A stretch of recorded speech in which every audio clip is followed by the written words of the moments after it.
We should start now. Gaurav ji. जी sir. Okay. आप इस मामले में इस कार्यक्रम के सूत्रधार हैं, तो आप बताओ। Should I start now? Yes sir, start sir. Welcome. हैं जी? Welcome, start sir. अच्छा, ठीक है। कितने बच्चे कितने हैं प्रोग्राम में आपके हिसाब से? आयुष सर प्लीज देख लीजिए। बच्चे 42 हैं। Good number, perfect. Good afternoon बच्चों, नमस्ते।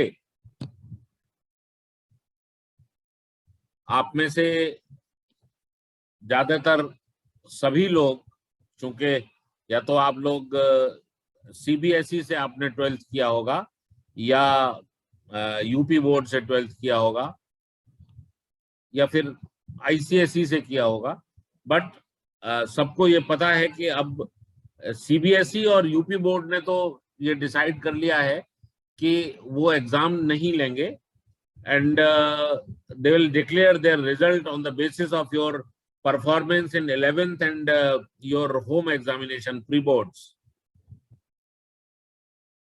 तो now broadly by and large you must have an idea कि आप लोग क्या स्कोर करने वाले हो और आपको आपके मार्क्स कैसे आने वाले हैं, बिकॉज आपको पता है कि आपके 11th के मार्क्स कैसे थे और आपको पता है कि आपके प्री बोर्ड से मार्क्स कैसे थे। आज जो बातचीत करने के लिए मैंने ये जो प्रोग्राम रखा है, हमारे डॉक्टर गौरव शर्मा जी और मिस्टर आयुष और अंसारी साहब के इनिशिएटिव पर, so that is to make you aware of various options, कौन कौन से डोर्स, कौन कौन सी दरवाजे खुलते हैं आप लोगों के लिए when you do your 12th 10+2 intermediate और हायर सेकेंडरी, जिसको जिस अलग अलग जगहों पर जो कुछ भी उनको कहा जाता है।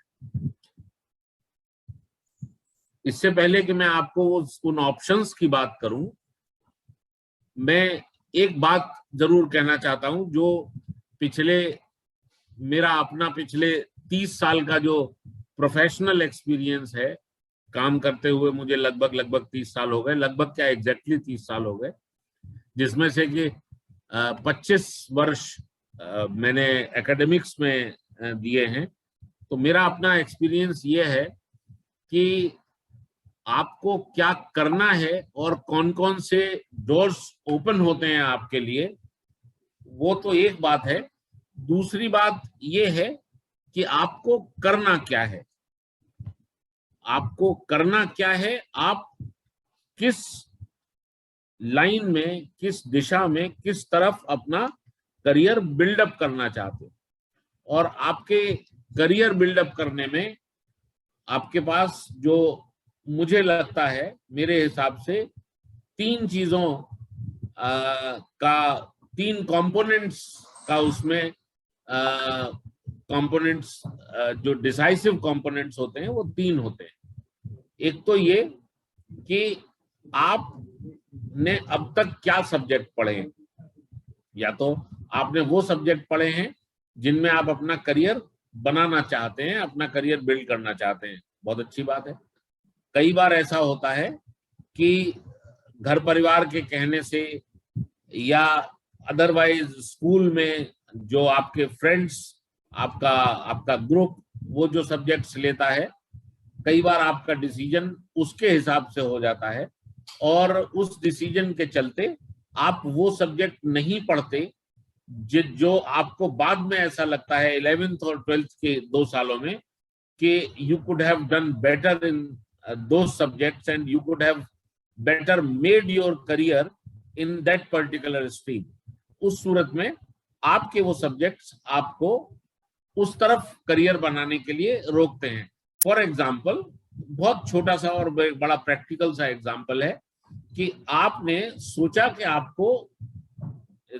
आपने अपने फ्रेंड्स के या अपने घर वालों के कहने से मैथमेटिक्स ऑप्ट कर लिया, लेकिन 2 साल में 11वीं और 12वीं 11th 12th ये बहुत फॉर्मेटिव ईयर्स होते हैं, जब कोई बच्चा, आप सब लोग अपने करियर के ऑप्शंस के बारे में देखना, सोचना, समझना चालू करते हो, उनको एनालाइज करना चालू करते हो, एनालाइज करना शुरू करते हो।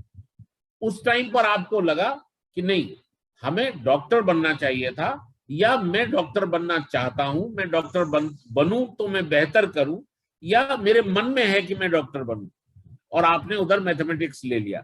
सो then that option is gone. फिर अब आपकी मजबूरी है कि अब आप मेडिकल लाइन में नहीं जा सकते, at least with this continuation, mathematics को कंटिन्यू करते हुए। कई बार आप वही सब्जेक्ट पढ़ते हैं जो सब्जेक्ट आपको पढ़ना था और जो जहां जिस तरफ करियर बनाने का आपका मन है। तो एक पहली चीज तो ये है जो ये डिसाइड करने में बहुत बड़ा रोल प्ले करती है कि what subject you have chosen in 11th, वो कौन से सब्जेक्ट हैं जो आपने पढ़े। दूसरा है रोल इस बात का कि आप करियर क्या बनाना चाहते हो, आपके मन में क्या है, आपकी खुद से अपेक्षा या खुद से एक्सपेक्टेशन क्या है। वो एक एस्पेक्ट है कि आप या आपके घर वाले, हो सकता है आपकी और आपके घर वालों की जो एक्सपेक्टेशन हो या जो डिजायर्स हो, जो इच्छाएं हो, वो कंट्राडिक्ट करती हो, वो आपस में एक ना हो। और हो सकता है एक है, अगर एक है तो बहुत बढ़िया बात है, एक नहीं है तो आपको बहुत ध्यानपूर्वक, बहुत अच्छी तरीके से, बहुत तसल्ली से अपने घर वालों को, माता पिता को ये समझाना पड़ेगा कि आप इस लाइन में नहीं, इस लाइन में बनाना चाहते हो अपना करियर, और ये लाइन भी कोई खराब लाइन नहीं है। मैं यहाँ ये बात कहना बहुत जरूरी समझता हूँ कि करियर ऑप्शंस लगभग एक जैसी ही दिशा में ले जाते हैं। आपको नहीं पता कि आप भविष्य में किस चीज में कितने ज्यादा सक्सेसफुल हो सकते हैं या कितने सक्सेसफुल नहीं हो सकते।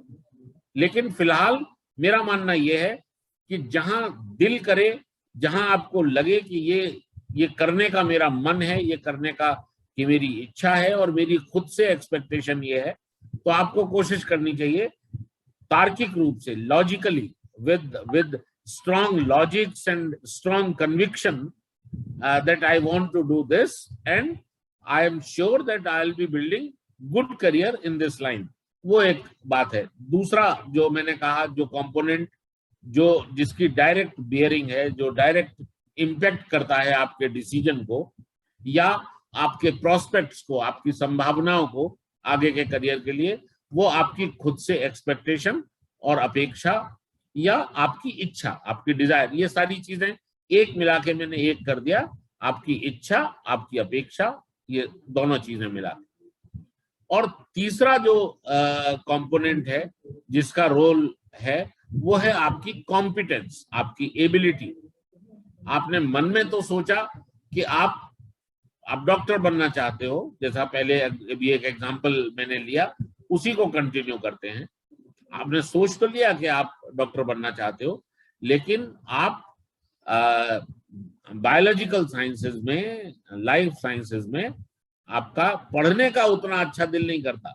ये तो सोच लिया कि doctor, medical is a very good career, medical is a very good option, मैं डॉक्टर बनूंगा, बहुत पैसे मिल सकते हैं वहां। वो ठीक बात है, मिल भी सकते हैं, लेकिन वहां जाने के लिए जिस कॉम्पिटेंस की जरूरत है, जिस एबिलिटी की जरूरत है, वो शायद नहीं है। इसमें कोई परेशान होने की, कोई बुरा मानने की बात नहीं है। मैं ये बिल्कुल नहीं कह रहा हूं कि कॉम्पिटेंस किसी की नहीं होती या सबकी नहीं होती या सबकी होती है। ये खुद से समझने की जरूरत है। अब आप सब लोग बच्चों 17 से लेके 19-20 साल, 20 का भी शायद ही कोई हो, मुझे लगता है कि अब आजकल जो लोग 12th करते हैं यूनिफॉर्मली, लगभग across boards, across schools, across the groups of different levels, society में जो अलग अलग तरीके के लोग हैं, तबके हैं, उसमें या शहर हो, गांव है, सभी में 17 से लेकर 19 के बीच में लोग 12th करते हैं। तो आपको ये समझने की जरूरत है कि आपने जो सोचा वो आप करने के लिए कितने तैयार हो। या तैयार नहीं हो और आपका ये कन्विक्शन है कि नहीं मैं तो फिर भी ये काम करना चाहता हूं, तो तैयारी करने का ऑप्शन हमेशा खुला हुआ है, आपको उस लाइन पे जाने का ऑप्शन हमेशा खुला हुआ है। पर आपके दिमाग में ये बात साफ होनी चाहिए कि अभी as of now I am not ready to take it on, तो I will prepare for it, I will prepare myself for it, और उसके बाद में इस ऑप्शन पे जाऊंगा। वो एक बात है। सो ये तीन बातें मिलके कि आपने कौन से सब्जेक्ट्स पढ़े हैं, एक बात, दूसरी बात आप खुद अपने बारे में या आपका जो जिस इकोसिस्टम में आप रह रहे हो, आपके आसपास का जो माहौल है, आपका घर परिवार, नातेदार, रिश्तेदार, समाज, सोसाइटी, व्हाटएवर, वो आपसे क्या उम्मीद करता है, आपसे क्या चाहता है, और तीसरा कि आपकी कॉम्पिटेंस क्या है, राइट। सो जो भी डिसीजन इस पॉइंट ऑफ टाइम पर आप लोगे वो बहुत इंपॉर्टेंट डिसीजन होगा आपके लिए कि आप कितना अच्छे से आगे वो चीज परस्यू कर पाते हो जो आप करना चाहते हो और जो आपको करनी चाहिए। Again you mind my words, मेरे शब्दों पे ध्यान दो बच्चों, आप क्या करना चाहते हो और आपको क्या करना चाहिए, ये सब कुछ इन तीन डिसाइसिव फैक्टर्स पर डिपेंड करेगा, और इन तीनों डिसाइसिव फैक्टर्स पर आपको बहुत अच्छे तरीके से, बहुत ईमानदारी से अपने को, बहुत ऑनेस्टली अपनी एबिलिटीज को, अपने आसपास के माहौल को, हर चीज को बहुत अच्छे से एनालाइज करके और फिर अकॉर्डिंगली अपनी प्लानिंग करनी पड़ेगी। So this is the first thing that I wanted to tell you today, that taking the right decision is very important at this juncture, and I hope कि आप सब लोग ये बात सुनने के बाद आज से ही जो भी टाइम अब आपके पास रिजल्ट आने तक है, आप इन तीनों चीजों के ऊपर बहुत अच्छे से चिंतन मनन, है ना, थॉटफुल तरीके से इसको डिसाइड करोगे कि आपको कौन सा करियर चूज करना है, और अकॉर्डिंगली उस करियर को पर अपने आप को ले जाने के लिए कौन सी लाइन ऑफ स्टडीज, कौन सी स्ट्रीम ऑफ स्टडीज आपको चूज करनी है, वो बहुत इंपॉर्टेंट डिसीजन है, और आपको वो डिसीजन लेना है आगे आने वाले कुछ दिनों में, या आपने ले लिया होगा तो बहुत अच्छी बात है, but I hope, I believe कि आपने ये इन बातों का जो मैंने अभी कही है उनका ध्यान रखा होगा। और अगर बाय द वे उनका ध्यान आपने नहीं रखा है, आपने रैंडमली, आर्बिट्रेरीली, बिना किसी तार्किक सोच के साथ अगर डिसीजन ले लिया है, तो आप उसको एक बार रिव्यू करिए प्लीज, और फिर उसके बाद रिव्यू करने के बाद वो डिसीजन आप दोबारा लीजिए। इसके बाद अब मैं आता हूं कि आपके लिए कहां कहां ऑप्शंस खुले हुए हैं। अगेन यहां मैं जो अब बात करूंगा, वो जो मैंने 3 पैरामीटर्स बताए थे, या जो 3 फैक्टर्स, कंपोनेंट्स बताए थे, जो आपके करियर की दिशा और मार्ग प्रशस्त करेंगे, उन 3 में जो पहला वाला है, जो सब्जेक्ट्स आपने पढ़े हैं, मेरी ये मजबूरी है कि मैं अभी जिन ऑप्शंस की बात करूंगा वो उन्हीं के बेसिस पर कर पाऊंगा, क्योंकि बाकी के 2 फैक्टर्स जो हैं वो मुझे आपके बारे में नहीं मालूम। अगर उन पर आप चाहते हैं कि 1-on-1 मैं बात आपसे कर सकूं, तो यू आर मोस्ट वेलकम। मैं वैसे आप सब देख ही रहे होंगे, जान रहे होंगे, मैं मेरठ इंस्टीट्यूट ऑफ टेक्नोलॉजी में डायरेक्टर हूं, आलोक चौहान मेरा नाम है। लेकिन इसका ये मतलब बिल्कुल नहीं है कि मैं आपको उन कोर्सेज के लिए बात करने के लिए कह रहा हूं जो कोर्सेज मेरे इंस्टीट्यूट में है। No way, not at all. Art side के स्टूडेंट्स हों, कॉमर्स के स्टूडेंट्स हों, साइंस के स्टूडेंट्स हों, ह्यूमैनिटीज के स्टूडेंट्स हों, आई डोंट माइंड। मैं अब से, आज के बाद से, हर शनिवार 3 बजे से 5 बजे तक शाम को मैं उपलब्ध रहूंगा आपके लिए, बच्चों के लिए। आप खुद या आपके जानने वाले बच्चे कभी भी अगर 1-on-1 मुझसे डिस्कशन करना चाहें आमने सामने, तो यू आर ऑलवेज वेलकम। आप आ सकते हैं और आप मुझसे बात कर सकते हैं। मैं वो जो 2 फैक्टर्स जो मैंने अभी डिस्कस किए हैं, other than your subject of studies, उन पर भी फिर मैं आपसे चर्चा करके और आपकी यथासंभव whatever help, whatever assistance I could give, that will be pleasure for me. बहुत मुझे अच्छा लगेगा। जो बच्चे मेरे पास आके मुझसे वन ऑन वन बात करना चाहें, that will be great. I mean, I am open for it and I welcome rather कि आप लोग आए और आप आके मुझसे बात करें। अब मैं आता हूं करियर ऑप्शंस पर। बहुत थोड़े से टाइम में, बहुत लंबा टाइम में नहीं लेने वाला, मैं थोड़े से टाइम में आपको बता दूंगा कि आपने अभी क्या किया है। जो किया हो वो तो आपको पता ही है। मैं एक एक स्ट्रीम का या एक एक चीज का नाम लेते हुए आगे बढ़ूंगा और मैं ये कोशिश करूंगा कि अगर किसी ने कोई चीज नहीं पढ़ी है, वो आगे अगर उस लाइन में करियर ऑप्ट करना चाहता है तो किस तरीके से वो आके अपने को आगे मर्ज कर सकता है उस स्ट्रीम के साथ, जो स्ट्रीम पहले से, वो जो बच्चे पहले से वो सब्जेक्ट पढ़ते हुए आ रहे हैं, वो भी मैं कोशिश करूंगा कि मैं एड्रेस कर पाऊं। So let me start one by one.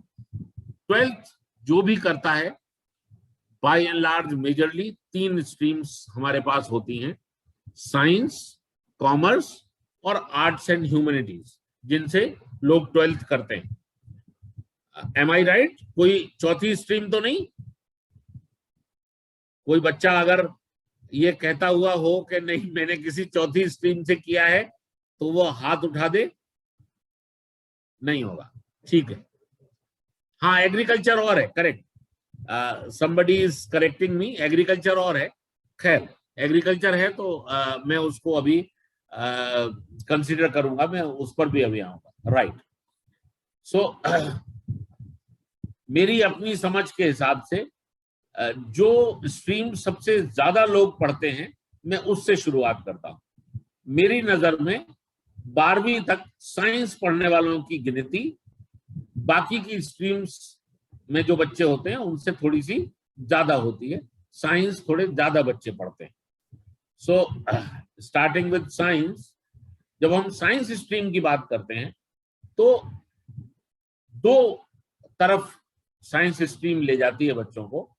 एक मैथमेटिक्स, दूसरा बायोलॉजी या बायोलॉजिकल साइंस। राइट।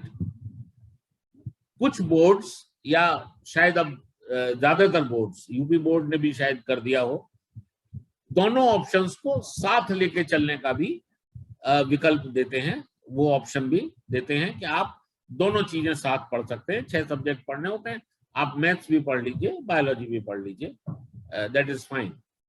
सो मैथमेटिक्स से अगर मैं शुरू करूं तो मैथमेटिक्स से 12th करने के बाद आपके पास ऑप्शन बीएससी करने का है। आप मैथमेटिक्स के साथ बीएससी कर सकते हो, या आप मैथमेटिक्स छोड़ के स्टैटिस्टिक्स और फिजिक्स और इकोनॉमिक्स के साथ भी बीएससी कर सकते हो। मैथमेटिक्स एसेंशियली आवश्यक नहीं है। कुछ यूनिवर्सिटीज आपको मैथमेटिक्स छोड़ के फिजिक्स, केमिस्ट्री, स्टैटिस्टिक्स या फिजिक्स, स्टैटिस्टिक्स, इकोनॉमिक्स या फिजिक्स, मैथमेटिक्स, इकोनॉमिक्स, ऐसे बहुत सारे कॉम्बिनेशंस आपके लिए खुल सकते हैं। आप बीएससी के लिए जा सकते हैं। अगेन, आप अल्टीमेटली क्या सोचते हैं, कहां जाना चाहते हैं, कहां करियर बिल्ड करना चाहते हैं, इस पे डिपेंड करता है कि आप बीएससी की तरफ जाएं। बीएससी करने के बाद आपके लिए कॉम्पिटिटिव एग्जाम्स के रास्ते खुल जाते हैं। आप पब्लिक सर्विस कमीशंस के एग्जाम दे सकते हैं। आप यूनिवर्सिटी एंट्री स्कीम के थ्रू डिफेंस में जा सकते हैं, फौज में जा सकते हैं। यूनिवर्सिटी एंट्री स्कीम जो है वो मैथमेटिक्स के बच्चों को डिफेंस की तरफ ले जाती है और सीधे आप उससे एसएसबी के लिए बुलाए जाते हैं और आप एसएसबी में जाते हैं। या CDS, combined defence services exam आप अप्लाई करते हैं। रिटन एग्जाम होता है, यूनियन पब्लिक सर्विस कमीशन ही कराती है वो एग्जाम भी, और उसमें रिटन क्वालिफाई करके फिर आप सर्विस सिलेक्शन बोर्ड के लिए आपको और इंटरव्यू के लिए कंसिक्वेंट उसमें बुलाया जाता है। सो डिफेंस की तरफ आप जा सकते हैं। जितने भी कॉम्पिटिटिव एग्जाम्स हैं majorly except for teacher eligibility test हो या मतलब वो हायर एजुकेशन के लिए हो या सेकेंडरी एजुकेशन के लिए हो, ऐसे कुछ एग्जाम हैं जो ग्रेजुएशन के बाद आपको सीधे अपॉर्चुनिटी नहीं देते। लेकिन most of the competitive exams for government jobs, चाहे वो सिविल सर्विसेज एग्जाम हो, फॉरेस्ट सर्विसेज एग्जाम हो, अब तो वैसे सिविल सर्विसेज फॉरेस्ट सर्विसेज के साथ फॉरेस्ट सर्विसेज को सिविल सर्विसेज में ही मर्ज कर दिया गया है, या कि हमारे जो स्टेट पब्लिक सर्विस कमीशन हैं उनके जो एग्जाम्स हैं एडमिनिस्ट्रेटिव सर्विसेज में या उनकी क्लास 2 सर्विसेज में जाने के लिए, वो सब ग्रेजुएशन के बाद डोर्स ओपन होते हैं, आप उन सब में अप्लाई कर सकते हैं। जो स्टाफ सिलेक्शन कमीशन होता है, एसएससी कहते हैं जिसको, जिससे कि क्लास 3 के लिए और लोअर क्लास 2 के लिए भी रूटीन ग्रेड क्लर्क्स जो होते हैं, यूजीसी, आरडीसी और आरजीसी और एलडीसी, उसके लिए भी एसएससी के थ्रू आप वहां भी जा सकते हैं, और ऑफिसर के लिए भी एसएससी में ऑप्शंस हैं, आप वहां भी जा सकते हैं। तो मोस्ट ऑफ द एग्जाम्स आपको उसके बाद मिल सकते हैं, या फिर आप जो सब्जेक्ट्स आपके पास ग्रेजुएशन में थे उनमें से किसी एक सब्जेक्ट के साथ पोस्ट ग्रेजुएशन कर सकते हैं।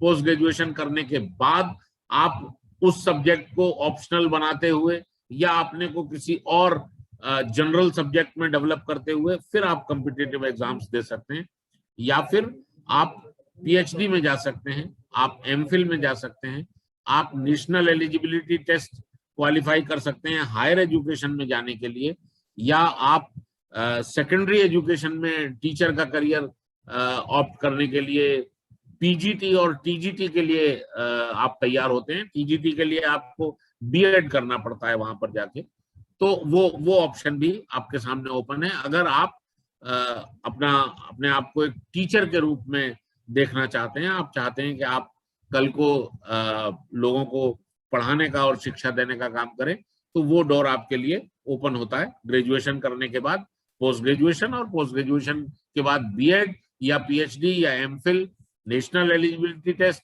या जो ये जो टीईटीज वगैरह के जो एग्जाम्स होते हैं स्टेट्स में, वो एग्जाम्स लेके, और या फिर आप अपना करियर पीएचडी करके टीचिंग में भी बना सकते हैं, रिसर्च में भी बना सकते हैं, केमिस्ट्री में, फिजिक्स में, रिसर्च में, लाइफ साइंसेज में। वो तो लाइफ साइंस में बाद में आऊंगा, अभी तो बाद में जो मैथमेटिक्स स्ट्रीम के बच्चे हैं उनके लिए कर रहा हूं, तो वो एक रास्ता है। Now I am coming on the other side. एक वो है जब आप बीएससी की तरफ न जाके आप अपने को प्रोफेशनली डेवलप करना चाहते हैं और आप इंजीनियरिंग करना चाहते हैं। आपको पता है इंजीनियरिंग के लिए जो कॉम्पिटिटिव एग्जामिनेशन है, जो हमारा पूरे देश का जो इकोसिस्टम है, उसमें अलग अलग एग्जाम होते हैं। पिछली साल तक उत्तर प्रदेश का एक अलग स्टेट का एंट्रेंस एग्जाम होता था जिसे हम यूपीसी कहते थे। इस बार वो स्टेट एंट्रेंस एग्जाम नहीं हो रहा है। यूपी स्टेट ने अपनी इंजीनियरिंग की सारी सीट्स जॉइंट एंट्रेंस एग्जाम जो जेईई होता है, जहां से आईआईटीज, एनआईटीज और बाकी के बहुत सारे यूनिवर्सिटीज और इंजीनियरिंग कॉलेजेस के लिए सिलेक्शंस होते हैं, उसके साथ उन्होंने अपनी सीट्स मर्ज कर दी हैं। तो इस बार स्टेट एंट्रेंस एग्जाम यूपी में इंजीनियरिंग के लिए नहीं होगा और आप जेई के थ्रू आएंगे। जो इस समय सिचुएशन है उसमें प्राइवेट इंजीनियरिंग कॉलेजेस को जो उनकी सीट्स वेकेंट रहती हैं, जो एंट्रेंस एग्जाम से नहीं जिसमें बच्चे आते हैं, उसको 12th की मेरिट के बेसिस पर भी उसमें बच्चों को लेने के लिए ओपन किया जाता है। तो उसके तहत बहुत सारे इंजीनियरिंग कॉलेजेस अपने एडमिशन प्रोसेस करते हैं, शुरू कर देते हैं। बहुत सारे कॉलेजेस ने कर दी है, हमने भी करी हुई है। सो वो अब एक ऑप्शन है। जो लोग जिनको लगता है कि वो फॉर वेरियस रीजंस जिस ज्योग्राफी में वो हैं, जैसे अगर मैं यहाँ मेरठ की बात करूं, चूंकि मैं मेरठ में हूँ, तो मेरठ के आसपास, आप में से अधिकांश लोग मेरठ के आसपास के होंगे शायद, तो जो मेरठ आपको लगता है कि आप आईआईटीज या एनआईटीज में बाहर जाके पढ़ाई करने की स्थिति, या तो कॉम्पिटिटिव एग्जाम्स के लेवल पर आप नहीं हो इस वजह से, या कॉम्पिटिटिव एग्जाम्स के लेवल पर आप हो लेकिन बाहर जाके फॉर वेरियस रीजंस, कई बार फैमिली की कुछ रेस्ट्रिक्शंस होती हैं जिनके तहत लगता है कि हम बाहर जाके अपनी पढ़ाई परस्यू नहीं कर सकते, तो ऐसे लोग अपनी लोकल उसमें जो ऑप्शंस इंजीनियरिंग के अवेलेबल हैं वो उनको एक्सप्लोर कर सकते हैं, वो दैट इज ऑल ओपन। ये है। और इंजीनियरिंग के बाद आप कहाँ जाते हैं, जैसे मैंने वहां बीएससी के बाद बताया था, इंजीनियरिंग के बाद जो भी इंडस्ट्री, जिसको आज की डेट में हम इंडस्ट्री कहते हैं, वो कोई भी इंडस्ट्री हो, उस इंडस्ट्री में सबसे ज्यादा तादाद में जो लोग नौकरी पा रहे हैं, जो लोग अपना करियर बिल्ड कर रहे हैं, वो गिनती इंजीनियर्स की है। अलग अलग स्ट्रीम्स के इंजीनियर्स अलग अलग स्ट्रीम्स में काम करते हैं। जो लोग कंप्यूटर साइंस में, आईटी में, या कंप्यूटर और आईटी की जो अलाइड ब्रांचेस हैं उनमें जो लोग इंजीनियरिंग करते हैं, उनके लिए आईटी इंडस्ट्री, पूरी आईटी इंडस्ट्री, और जो हैवी इंजीनियरिंग या कोर इंजीनियरिंग इंडस्ट्रीज हैं जो आईटी इंडस्ट्री के रूप में नहीं जानी जाती, फॉर एग्जांपल कोई ऑटोमोबाइल कंपनी है, मान लीजिए मारुति का अगर मैं नाम लेता हूं, तो मारुति में वैसे वो आईटी इंडस्ट्री नहीं है, वो ऑटोमोबाइल कंपनी, या जो पब्लिक सेक्टर अंडरटेकिंग्स हैं, भारत हैवी इलेक्ट्रिकल्स है, या भारत इलेक्ट्रॉनिक्स लिमिटेड है, या स्टील अथॉरिटी ऑफ इंडिया है, या एनटीपीसी है, national thermal power corporation, national hydro power corporation, इनमें मैकेनिकल इंजीनियर्स और इलेक्ट्रिकल इंजीनियर्स जाते हैं, क्योंकि इस इंडस्ट्री का नेचर उस तरीके का है कि यहाँ पर उन बच्चों को लिया जाता है। लेकिन फिर भी इसमें जो सारी प्रोसेस है अब वो ऑटोमेट हो रही है, तो उस ऑटोमेट करने के लिए उन प्रोसेसेस को हमें आईटी की भी जरूरत है और इलेक्ट्रॉनिक्स की भी जरूरत है, एम्बेडेड सिस्टम्स की भी जरूरत है। तो इसलिए इन इंडस्ट्रीज में भी कंप्यूटर और आईटी के बच्चे भी जा रहे हैं, इलेक्ट्रॉनिक्स के भी बच्चे जा रहे हैं, और अब ये इंटरडिसिप्लिनरी होने लगा है। बल्कि मैं अब आपको बताऊं, आप लोगों ने सुना भी होगा, आप सब अब इस लेवल पे हो और अवेयरनेस और जागरूकता बहुत ज्यादा है अब हमारे बच्चों में भी। आप लोगों ने ये चीज अच्छे से सुनी और समझी होगी कि लोग आजकल mechanical engineering, civil engineering, chemical engineering, electrical engineering, electronics engineering करने के बाद भी आईटी इंडस्ट्री में जा रहे हैं। आईटी इंडस्ट्री में, कोर आईटी इंडस्ट्री में, as a coding engineer, as a coding personnel, the coding professional, और as a developer, वो आईटी इंडस्ट्री में भी जा रहे हैं, क्योंकि अब इंटरडिसिप्लिनरी स्टडीज का टाइम आ गया है। अब ऐसे लोगों का टाइम है, और आगे आने वाले टाइम में ये चीज और बढ़ती जाएगी कि ऐसा व्यक्ति जो उस इंडस्ट्री के कोर एरिया को भी समझता हो, और जो कोडिंग भी जानता हो, जो डेवलपमेंट भी जानता हो, जो प्रोग्रामिंग भी जानता हो, ऐसा आदमी चाहिए। इस वजह से आजकल कोर इंजीनियरिंग ब्रांचेस के बच्चे आईटी सेक्टर में भी जा रहे हैं, और कोर में तो ओपन है ही, आईटी सेक्टर में कोर इंजीनियरिंग के बच्चे जा रहे हैं, क्योंकि आईटी सेक्टर के पास प्रोजेक्ट्स आ जाते हैं कोर इंजीनियरिंग इंडस्ट्री से, तो उनको मीट आउट करने के लिए उनको वहां मैकेनिकल, इलेक्ट्रिकल, सिविल, उन लोगों की जरूरत है। सो this is how the scenario is. और उसके बाद इंजीनियरिंग के बाद भी आपके लिए बहुत बड़ा एक रास्ता खुलता है मैनेजरियल उसमें करियर बनाने के लिए, नॉन टेक्निकल, प्योर मैनेजरियल। उसके लिए आप एमबीए कर सकते हो किसी अच्छे इंस्टीट्यूशन से, आप पोस्ट ग्रेजुएट प्रोग्राम जो मैनेजमेंट में होता है वो ले सकते हो, आप कैट के लिए प्रिपेयर करके आईआईएम्स में जा सकते हो, और बहुत सारे अच्छे इंस्टीट्यूशंस मेट से अपना इनटेक भरते हैं, अपने बच्चों का एडमिशन करते हैं, तो आप मेट का ऑप्शन ले सकते हो। तो ये इंजीनियरिंग के बाद आपके करियर ऑप्शंस इस तरीके के रहते हैं। Then comes biology. जो लोग बायोलॉजी से पढ़ के जिन्होंने 12th किया है उनके लिए भी एक तो ऑप्शन बीएससी का है ही, जो मैंने अभी मैथमेटिक्स, फिजिक्स, केमिस्ट्री को बताया था, वो बायोलॉजिकल साइंसेज में जूलॉजी, बॉटनी हो जाता है और तीसरा सब्जेक्ट केमिस्ट्री रहता है। या केमिस्ट्री की जगह पर आजकल कुछ सब्जेक्ट्स ऐसे आ गए हैं अप्लाइड नेचर के सब्जेक्ट, तो उधर भी आप अपने को ले जाते हैं। वो चाहे आप एमएससी करें, पीएचडी करें, और वही रास्ता जो मैंने अभी पीछे बताया वो सारी बातें वहां हैं। या फिर आपका करियर ऑप्शन बनता है मेडिकल साइंसेस।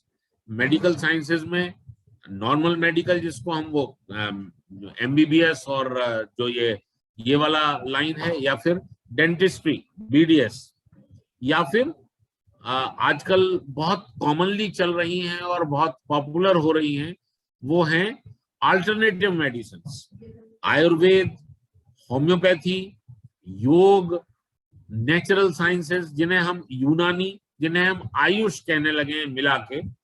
आयुष का मतलब है आयुर्वेद, योग, यूनानी, AYUS, एस मतलब सिद्ध, और H लास्ट में H है, दैट इज फॉर होम्योपैथी। तो ये ऑप्शंस भी हैं। आप BHMS कर सकते हो, bachelor in homoeopathic medicine and surgery. आप BAMS कर सकते हो, बैचलर ऑफ आयुर्वेदिक मेडिसिन। आप BYNS या BNYS, bachelor of BYNS, bachelor of yoga and naturopathic science, naturotherapic science. या फिर आप कर सकते हैं BUMS, bachelor of Unani medicine and surgery. So ये ऑप्शंस भी मेडिकल से खुलते हैं। फिर एक है पैरामेडिकल साइंसेस। अब यहाँ जो बात मैं आपसे कह रहा था कि अपनी एबिलिटी और अपना कॉम्पिटेंस लेवल समझने की बात है। जिन लोगों को ऐसा लगता है, इसको बिल्कुल ये मत सोचना कि सर ऐसा क्यों बोल रहे हैं, और अपने ऊपर मत लेना।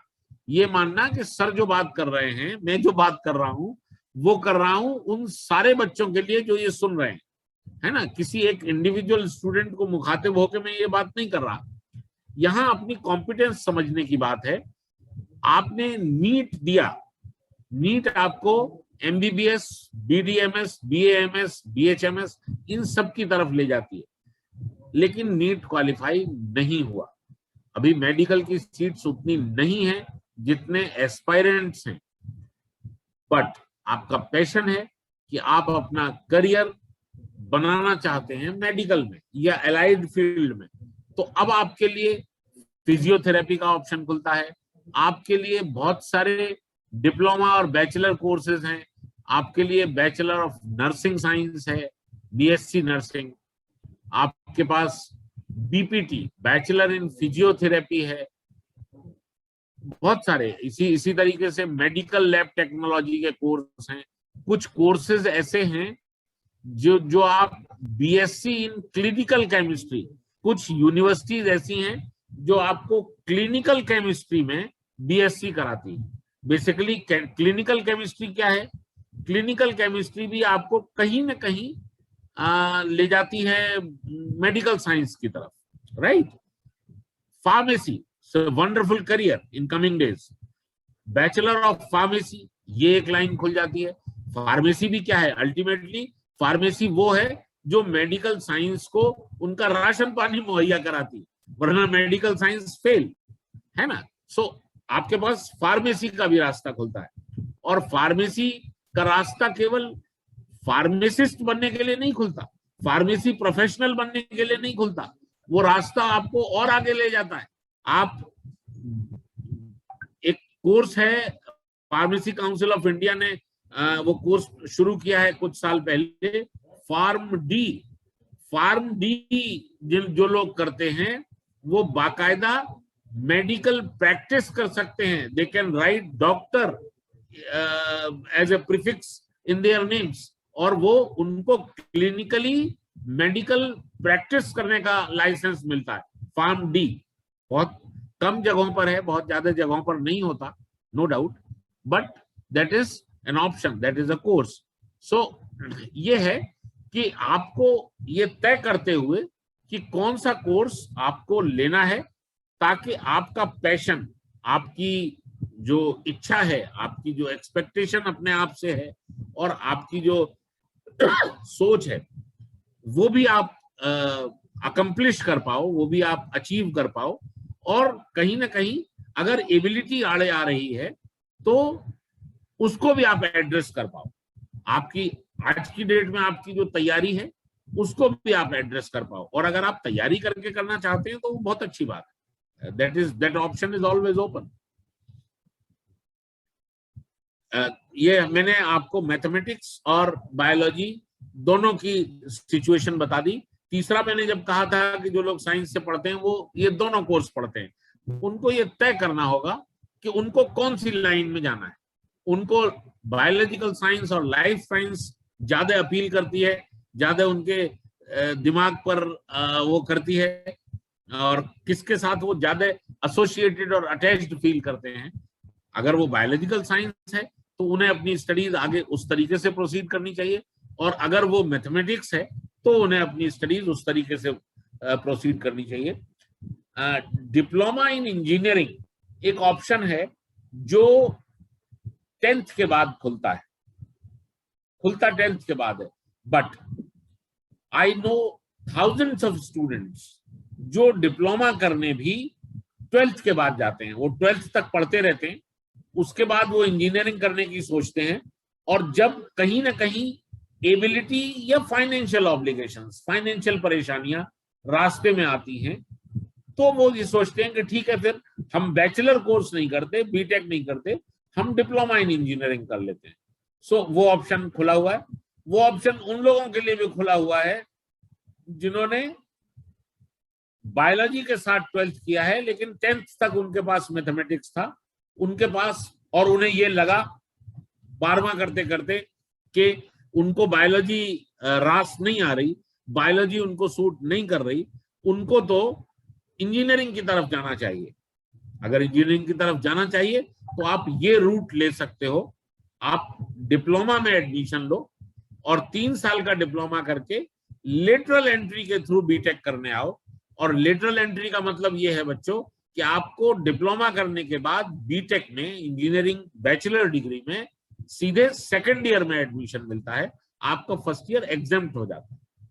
ठीक है, तो अब जो मैं आपसे कह रहा था कि ऐसे भी रास्ते होते हैं, जब आपने 11वीं 12वीं में कोई सब्जेक्ट पढ़ लिया गलती से, या आपको तब पता नहीं था, या घर परिवार वालों के दबाव में, या आप लोगों के दोस्तों का जो ग्रुप था उसमें वो सब्जेक्ट ज्यादा कॉमनली ले रहे थे लोग, तो आपने भी वही ले लिया देखा देखी या उनकी संगत में।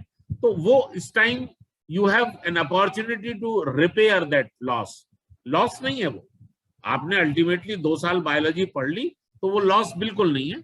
वो आप उसमें बस केवल इतना है कि आपकी 4 साल की जो बैचलर डिग्री बीटेक की है, वो आपको वो लेने के लिए आपको 6 साल पढ़ाई करनी पड़ेगी। But on the contrary, I can very strongly से दिस, पूरे कन्विक्शन और पूरे भरोसे से मैं ये बात कह रहा हूं कि डिप्लोमा करके जो लोग हम लोगों के कॉलेजेस में लेटरल एंट्री के थ्रू बीटेक में एडमिशन लेते हैं, they do better in their career. वो उनके करियर प्रोस्पेक्ट्स बेटर होते हैं टेक्निकल लाइन में, इंजीनियरिंग में, और वो परफॉर्म भी बेटर करते हैं। मैं नंबरों की बात नहीं कर रहा, बीटेक के नंबरों की भी बात नहीं कर रहा, मैं करियर की बात कर रहा हूं, क्योंकि वो टेक्निकली बहुत ज्यादा स्ट्रांग होते हैं। डिप्लोमा इन इंजीनियरिंग जो है वो काम सिखाता है, और जो बैचलर डिग्री है वो कंसेप्ट सिखाती है, वो इंजीनियर बनाती है, वो सोच बिल्ड करती है, वो डिजाइन और इनोवेशन की एक टेम्परामेंट डेवलप करती है। और जो डिप्लोमा है वो काम करना, हाथ से काम करना सिखाता है। So now you imagine a situation जिसमें डिप्लोमा करके आपने इंजीनियरिंग किया, so now you are master of both. आप कंसेप्ट के भी मास्टर हो और आप काम के भी मास्टर हो, राइट? तो वो एक ऑप्शन है। इसी तरीके से जो लोग, अभी मैंने जो बात करी, जो लोग बिजनेस की तरफ देखते हैं और जिन्होंने 12वां बायोलॉजी से किया है उनके लिए एक ऑप्शन डी फार्म का भी है, डिप्लोमा इन फार्मेसी, क्योंकि diploma in pharmacy has now become an essential need, जो आपको मेडिकल स्टोर का लाइसेंस दिलवाती है या आपको एक छोटे से मेडिसिन बनाने के, फार्मेसी के एक छोटे से फैक्ट्री का लाइसेंस दिलवाती है। तो इसलिए वो भी एक ऑप्शन है। So this was about engineering and medical science. और जो बीएससी वाली बात थी, बीएससी, एमएससी, बीएड, मैंने वो भी कर दी। एक लाइन सबके लिए खुलती है, मैं वो भी यहाँ चलते चलते बता देना चाहता हूं, और वो बहुत अच्छी लाइन है, उसमें कोई बुराई नहीं है। वो है कि आपको इंडस्ट्री की तरफ और कॉरपोरेट की तरफ, प्रोफेशनल बनाने की तरफ आप बीबीए कर सकते हैं। वो सारे लोग जिन्होंने 12th किया है, जिस भी सब्जेक्ट से किया है, वो सारे लोग बीबीए कर सकते हैं। और बीबीए करने के बाद वो एमबीए कर सकते हैं, या फिर वो 5 ईयर इंटीग्रेटेड एलएलबी कर सकते हैं। बीए एलएलबी या बीबीए एलएलबी, ये दोनों प्रोग्राम भी इस समय बहुत इफेक्टिवली अच्छे प्रोफेशनल्स प्रोड्यूस कर रहे हैं। 5 ईयर लॉ जो है, और कॉरपोरेट में, इंडस्ट्री में उसकी बहुत अच्छी रिकॉग्निशन बनी है पिछले कुछ सालों में। जो लोग 5 साल का integrated law, integrated LLB with BA LLB या बीबीए एलएलबी करके जो जा रहे हैं, उनको काफी वो मिल रहा है। या फिर बीबीए करके 3 साल का एलएलबी कर सकते हैं, बीएससी करके 3 साल का एलएलबी कर सकते हैं, वो अपनी जगह पर है। लेकिन 12वीं के बाद एक ऑप्शन सीधे सीधे ये खुलता है जो आपको बीबीए करवाता है, और बीबीए करने के बाद आप एमबीए कर सकते हैं, या बीबीए करने के बाद एलएलबी कर सकते हैं। ये एक ऑप्शन खुलता है। बीसीए कर सकते हैं, जिन्होंने मैथमेटिक्स पढ़ा है 12वीं में, वो बीसीए कर सकते हैं। बीसीए करने के बाद वो एमसीए या एमएससी कंप्यूटर साइंस कर सकते हैं। अभी थोड़ी देर पहले ही मैंने डिस्कस किया है कि आईटी इंडस्ट्री किस जबरदस्त तरीके से बिल्कुल छा गई है हमारे पूरे इकोसिस्टम पर, और हर साल लाखों प्रोफेशनल्स हायर हो रहे हैं, फ्रेशर्स, आईटी इंडस्ट्री में। तो वो रास्ता बीसीए करने के बाद भी खुलता है, बीसीए करने के बाद भी खुलता है। लेकिन आप बीसीए के बाद अपने को अपग्रेड भी करके एमसीए और एमएससी कंप्यूटर साइंस भी कर सकते हैं, और उसके बाद आप आईटी इंडस्ट्री में, कंप्यूटर साइंस इंडस्ट्री में जा सकते हैं। ये हो गई साइंस स्ट्रीम की बात। Now coming to commerce. Commerce में सीधे सीधे जो पहला ऑप्शन, जैसे मैंने मैथमेटिक्स और बायोलॉजी वालों के लिए बीएससी का रखा था, यहाँ पहला ऑप्शन आपके पास ये है। पहला ऑप्शन से मेरा मतलब, मैं जो आपको पहले नंबर पे गिनवा रहा हूं, आपके लिए वो पहला नहीं है। आपके लिए तो पहला वही है जो आप करना चाहते हैं। सो यहाँ पर मैं शुरुआत अपनी बात की कर रहा हूँ बीकॉम से। आप बीकॉम कर सकते हैं। बीकॉम कॉमर्स से 12th करने के बाद बीकॉम का रास्ता खुलता है आपको, और फिर आप अपना चार्टर्ड अकाउंटेंसी में करियर बना सकते हैं। आप कंपनी सेक्रेटरीशिप में अपना करियर बना सकते हैं। चार्टर्ड फाइनेंशियल एनालिस्ट, उसमें आप अपना करियर बना सकते हैं। आजकल फाइनेंस मैनेजमेंट और फाइनेंशियल एनालिस्ट अपने आप में एक बहुत जबरदस्त विकल्प बनके उभरा है, जहां आप अपना करियर बिल्ड कर सकते हो। सो चार्टर्ड अकाउंटेंट, कंपनी सेक्रेटरी, एक पहले प्रोग्राम हुआ करता था ICWA, cost and work accountancy, वो एक लाइन है जो मैंने अभी ये कहा। चार्टर्ड फाइनेंशियल एनालिस्ट, ये एक रास्ता खुलता है।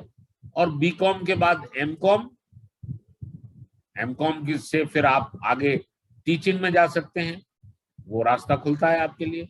या फिर आप बीकॉम करने के बाद एमबीए कर सकते हैं, और एमबीए करके आप एक मैनेजरियल लाइन में, कॉर्पोरेट में अपना करियर देख सकते हैं।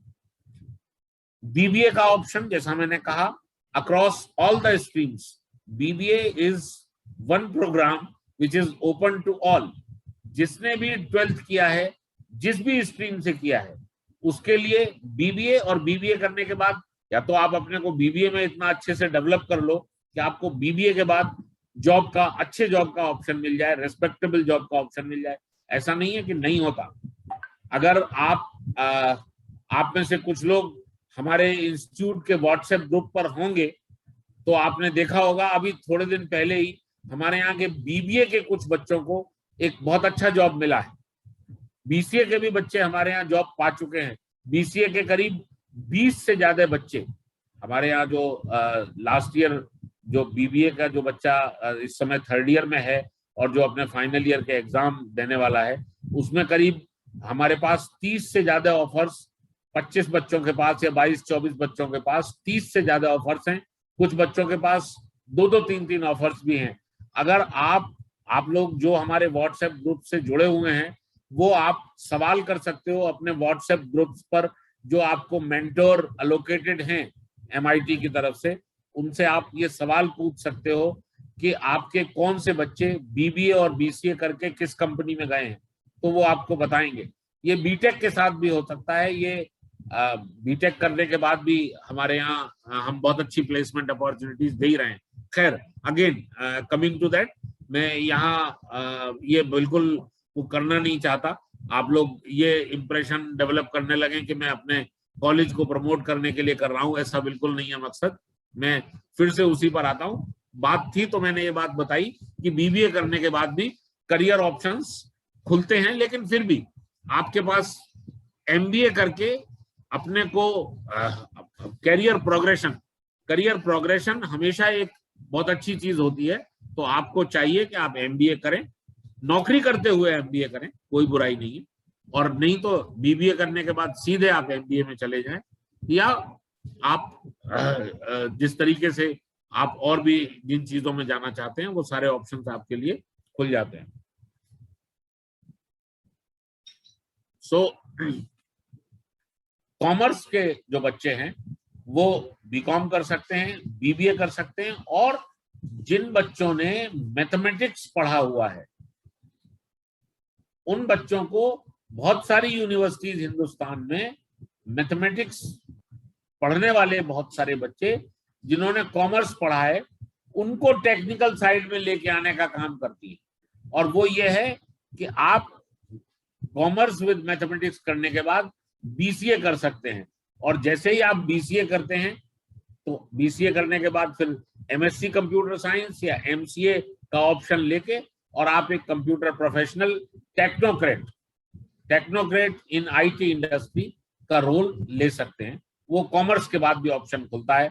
जो इनिशियली मैंने बात कही थी कि कुछ ऐसे रास्ते भी हैं जो अगर आप पीछे मेन रास्ता उस तरफ का छोड़ के आ गए थे गलती से, तो एक लूप लाइन है जो आपको वापस उस रास्ते पर ले जाएगी, जो आपको पिछले 2 सालों में ये रियलाइजेशन हुआ कि अगर मैं ये काम करता तो बेहतर था।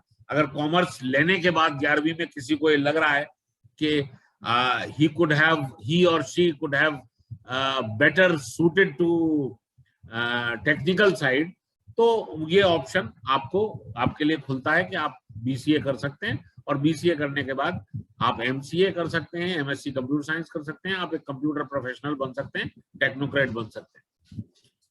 ये कॉमर्स का था। Now the last one, arts and humanities. Arts and humanities के लिए ये वाली जो लाइंस हैं जो मैं अभी तक डिस्कस कर रहा था, ये रास्ते नहीं खुल पाते हैं। आप लोगों के लिए बीए का रास्ता है, बीबीए का तो है। बीबीए का तो मैं पहले ही कह चुका हूं कि वो तो जिसने भी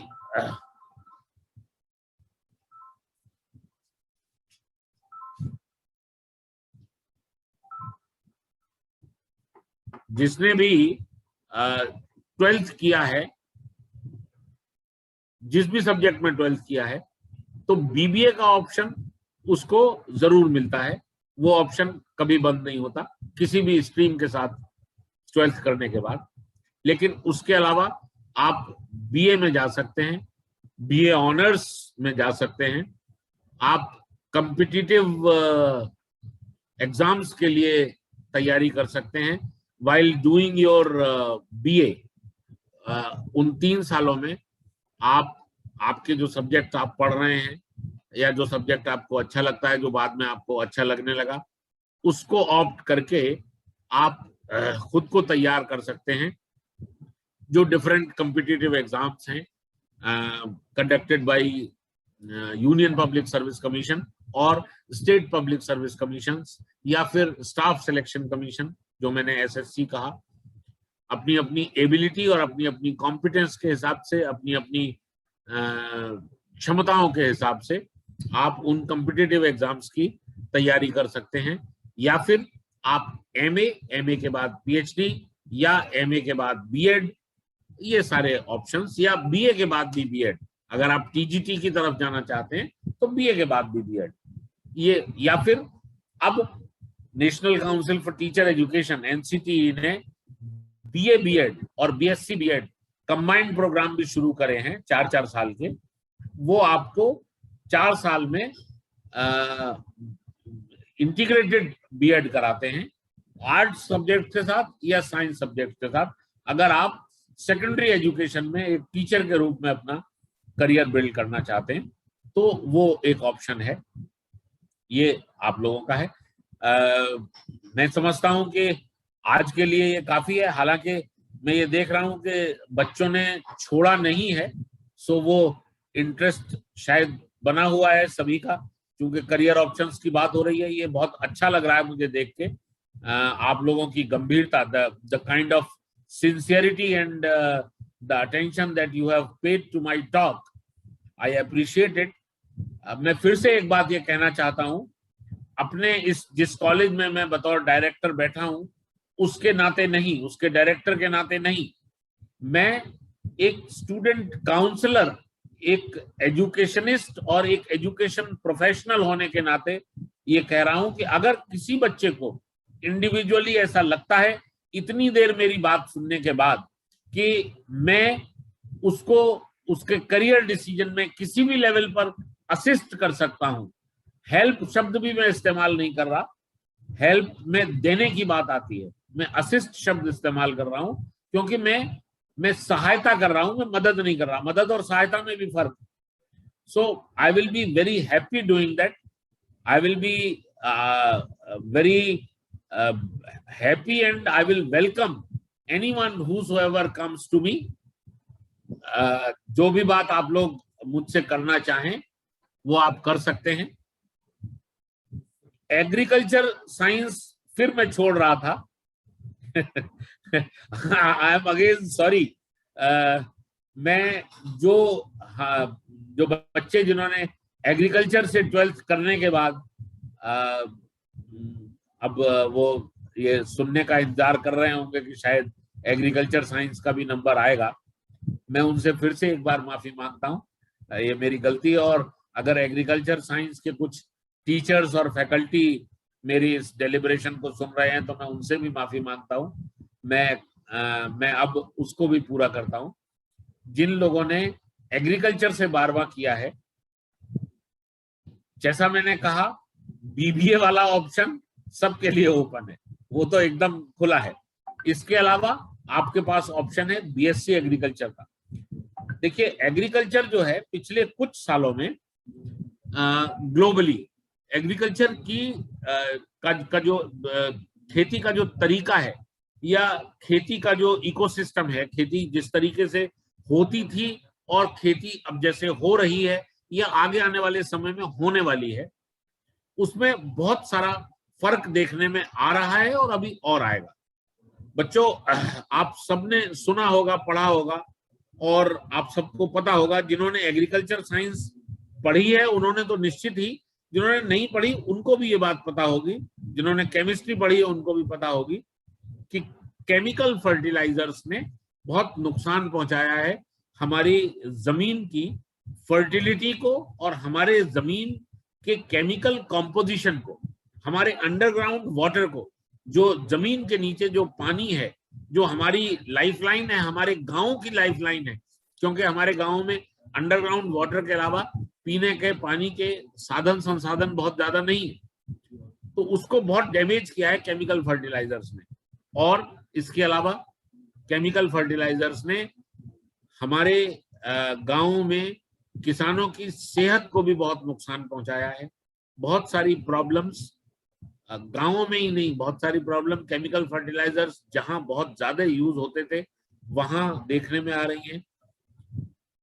बहुत लोग कहते हैं, मेरे पास डेटा नहीं है लेकिन मैंने सुना है कि पंजाब में कैंसर बहुत बड़ा है, स्किन की प्रॉब्लम जिसको हम सिरोसिस कहते हैं, स्किन सिरोसिस, वो बहुत ज्यादा बड़ी है।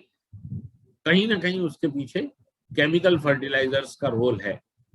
तो हमारी जो अनाज की डिमांड है, जो एग्री प्रोडक्ट्स की डिमांड है, वो तो साल दर साल घट नहीं रही, बढ़ रही है। लेकिन उस डिमांड को मीट आउट करने के लिए जो हमारे प्रिवेलिंग तरीके थे यूजिंग केमिकल फर्टिलाइजर्स, उनको अब हम कम कर रहे हैं। मुझे याद है मेरे बचपन का, आप सब लोग को तो नहीं होगा, लेकिन जो लोग मुझसे थोड़े छोटे या मेरे हम उम्र इस टॉक को सुन रहे हैं वो ये बात याद करेंगे कि आज से 30 साल पहले, 35 साल पहले, 20 साल पहले, 25 साल पहले, जब खेती के टाइम में ऐसी स्थिति आती थी कि यूरिया की बोरी, डीएपी की बोरी सिफारिशों से मिलती थी, कोटे लगते थे, डीएम साहब के पास जाना पड़ता था, डीएसओ साहब के पास जाना पड़ता था, तब एक बोरी यूरिया या कुछ बोरी यूरिया, या depending upon the land of agriculture, जो जिस किसान के पास जितनी खेती की जमीन है उसके हिसाब से उसको खाद मिला करती थी। उस स्थिति में बहुत कमी आई है। अभी केमिकल फर्टिलाइजर्स, इतनी जागरूकता आई है कि लोगों ने अपने आप से केमिकल फर्टिलाइजर्स को यूज करना बहुत कम कर दिया है। सो अब अनाज की रिक्वायरमेंट, एग्रीकल्चर प्रोडक्ट्स की रिक्वायरमेंट बढ़ रही है, लेकिन केमिकल फर्टिलाइजर्स का चलन कम होना है। सो एग्रीकल्चर साइंस में अभी बहुत काम होना है। एग्रीकल्चर पढ़ने का ये मतलब नहीं है कि इंसान को खुद जाके खेती करने की जरूरत है, बिल्कुल नहीं। एग्रीकल्चर साइंस अब एक अपने आप में कंप्लीट ऐसी चीज है जिसमें बहुत स्कोप है रिसर्च का। जो नई इंडस्ट्रीज आ रही हैं, जो नए सीड्स लेके आ रही हैं, बायो फर्टिलाइजर्स लेके आ रही हैं, या ऐसे एग्रीकल्चरल मेथड्स लेके आ रही हैं जिनसे हम अभी प्रिवेलिंग जो प्रॉब्लम्स हैं उनसे निजात पा सकें। बहुत सारे इन लोगों को सपोर्ट करने के लिए, किसानों को सपोर्ट करने के लिए माइक्रो फाइनेंस कंपनियां आ रही हैं जो एग्रीकल्चर के स्टूडेंट्स को एम्प्लॉय करती हैं। उनको ये पता है कि कहाँ किसको कितना फाइनेंस करना है, कहाँ किसको कितनी मदद चाहिए अपनी खेती को ढंग से करने के लिए, उसको उतना वो माइक्रो फाइनेंस कंपनियां कर रही हैं फाइनेंस। तो वहां पर उनको एमबीए किए हुए फाइनेंस के या किसी फाइनेंस के प्रोफेशनल की उतनी जरूरत नहीं है जितनी जरूरत उस बच्चे की है, उस एग्रीकल्चर के स्कॉलर या स्टूडेंट की है जिसने एग्रीकल्चर साइंस पढ़ी है और जो एग्रीकल्चर इकोनॉमिक्स को समझता है, कृषि के अर्थशास्त्र को समझता है। सो बीएससी एजी आपको उस तरफ ले जाता है। बीएससी एजी करने के बाद वो एमएससी, पीएचडी और वो सब आपको डिसाइड करना होगा कि आपको रिसर्च में जाना है कि आपको इंडस्ट्री में जाना है। आजकल एग्री बिजनेस में एमबीए भी चल पड़ा। अब आप सोचिए, अगर आप बीएससी एग्रीकल्चर साइंस में हैं और उसके बाद आप मास्टर्स इन मैनेजमेंट, एमबीए या post graduate program in management with agribusiness, एक इंस्टीट्यूट है आनंद, जहां अमूल की फैक्ट्री है अहमदाबाद के पास, गुजरात में, बड़ौदा और अहमदाबाद के बीच में, उसका नाम है इरमा, इंस्टीट्यूट ऑफ रूरल मैनेजमेंट आनंद। इरमा में एग्री बिजनेस में सबसे ज्यादा सीटें हैं और उनके सारे प्रोग्राम एग्रीकल्चर इंडस्ट्री के इर्द गिर्द ही, मैनेजमेंट प्रोग्राम्स, और वो सब आपको कॉर्पोरेट की तरफ ही ले जाते हैं। बहुत सारी बैंकें हैं जो, बहुत सारी नहीं, इनफैक्ट सभी ऑल द बैंक्स जो एग्रीकल्चर एडवांसेस यानी एग्रीकल्चर के लिए जो लोन्स हैं उनमें केवल उन्हीं लोगों को एम्प्लॉय करते हैं जो एग्रीकल्चर पढ़े हुए होते हैं, जो एग्रीकल्चर के स्कॉलर्स होते हैं, एग्रीकल्चर के स्टूडेंट होते हैं। ठीक है, so that was about agriculture which initially I forgot. I am sorry for that once again. मैंने broadly सारी स्ट्रीम्स कवर की हैं जिनमें आप लोग 12th करते हैं, और इसके बाद मुझे उम्मीद है कि बहुत ज्यादा न सही लेकिन कुछ ना कुछ निश्चित रूप से आपको अपने डिसीजन में मदद मिलेगी।